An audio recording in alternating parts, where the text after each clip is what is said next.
Watch Megyn Kelly hear a bit about what Trump is like behind closed doors from a longtime and close personal friend. Guys, this is going to be a good one. I think you're going to like it. You know, Trump, as you may or may know probably, he is a very social guy. He has all kinds of friends from all kinds of walks of life, and it shows. So we're going to get right into it, and it's going to be fun. But first, do me a big favor here. Like our video and share it around so we can keep bringing you guys this great hard-hitting content. As always, Patriots, I'm your host, Darian, and this is Resist the Mainstream. This becomes kind of relevant to your friendship with Trump. I mean, when he got indicted on, criminal charges for his alleged bookkeeping errors, that must have struck home in a particular way. Like I said, I went to his trials, and we've been friends for a long time, and what they've done to him, you could never... I would never imagine it in 100 years that they could do that to a former president and one who's, running now. How'd you guys meet? We met at we met at a restaurant at first, and then I was with Liza, and they've been friends for a long time.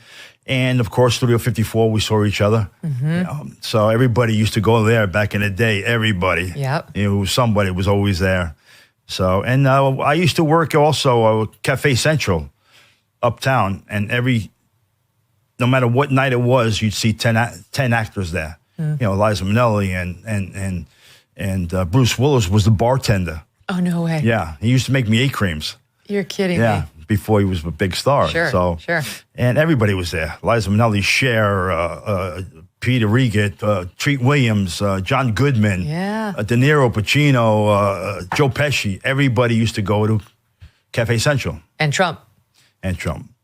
People often forget that practically everybody in Hollywood liked Trump back in the day and also swam around the same circles of him, pretty much up until he first declared his candidacy for Republican president back in 2015, 2016. And that's important because I think, in my opinion, it goes to show that Trump, there's obviously something more than just himself is concerned with when he's running for president, because he gave up a lot to do so. So many friendships with so many people. Interestingly enough, he was friends with certainly the Clintons, went to their wedding, had donated to Hillary's campaign by his own admission. He really was all over the place, and he gave up so much. Let's not forget this plane. Trump is I'm pretty sure, the only president in U.S. history to go from a bigger plane to a smaller plane after coming to office. All things to think about. The man, whether you like him or not, he has sacrificed a lot. So you maintained a friendship all this time. Yes, all He's in the documentary. We have a little bit of him. Do we? Yes, I think we do. I saw him. We don't have the clip, but I saw him. And he goes on and on about you and how much he likes you. So great. I mean, I am so blessed and honored that he did it for me. You got to realize he's the president of the United States. He's the most powerful man in the world. And he opens and closes my documentary. He's loyal. So I am so, honored and humbled that he did that. And he's loyal. So why did you feel it was important to go to the trial? Because he was getting railroaded, and I want to stick up for him. I stick up for my friends, and I want to show my support and, support him. I mean, they charge him with all these, phony charges and everything. It's so obvious that these charges against Donald Trump are phony. What's that saying Andrew Tate said? He said something along the lines of, first they try to damage your reputation, then they try to put you in jail, then they delete you and your life. And I think it's safe to say that's what they tried to do with Donald Trump, right? He was sentenced, for God's sakes. And, you had that whole very suspicious attack on Donald Trump by, a lone gunman, as they say. And by the way, I'm sure he was a lone gunman, but does that mean that he was just acting completely on his own? There was nobody behind the scenes? I don't know. Food for thought. I think on November 5th when you saw the returns coming in. Oh, I was there. I was at the... Mar-a-Lago? No, I was in Washington for when he won, of course. Oh, and I was just...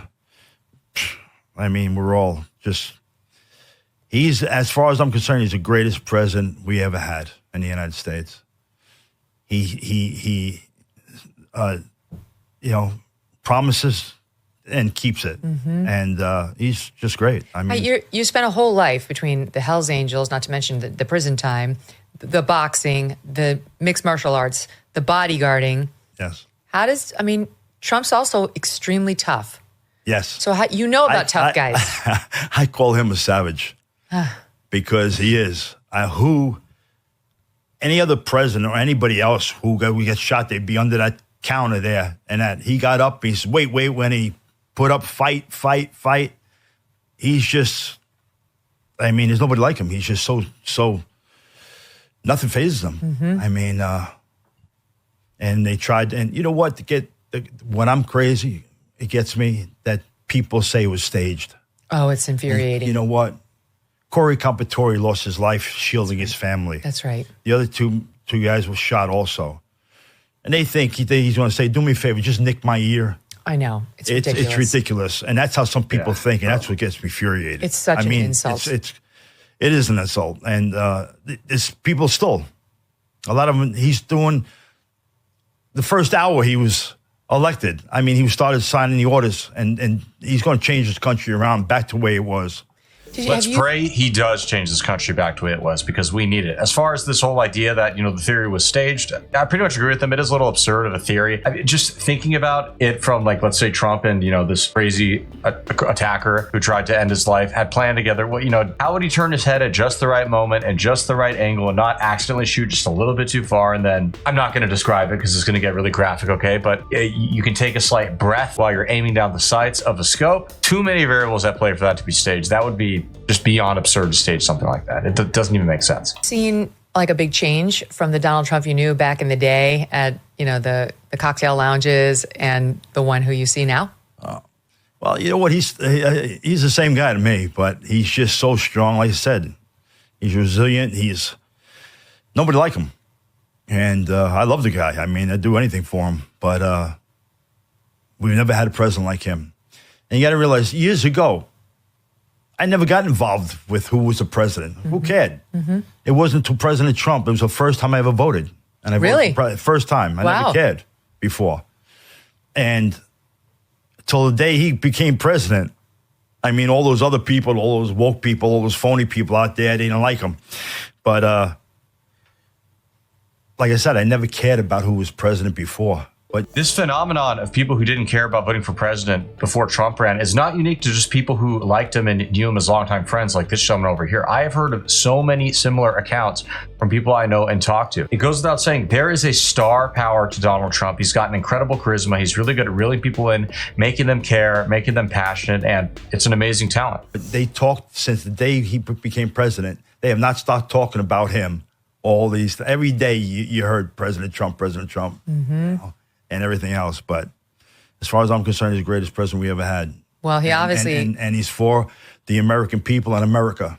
And he's for you. Well, everybody, that wraps up our show for today. What'd you all think? I thought that was quite an interesting story. It is fascinating to me how many different friends and allies Trump has made over the years. And you'll notice they're from all walks of life, right? This gentleman, for instance, was a bodyguard. Trump wasn't one of those snobs who only associates with certain people of a certain socioeconomic status. And I actually really like that. I like that quite a bit. With all that being said, everybody, thank you so much for tuning in. If you enjoyed the video, hit that subscribe button down below, and we'll see you again soon. God bless.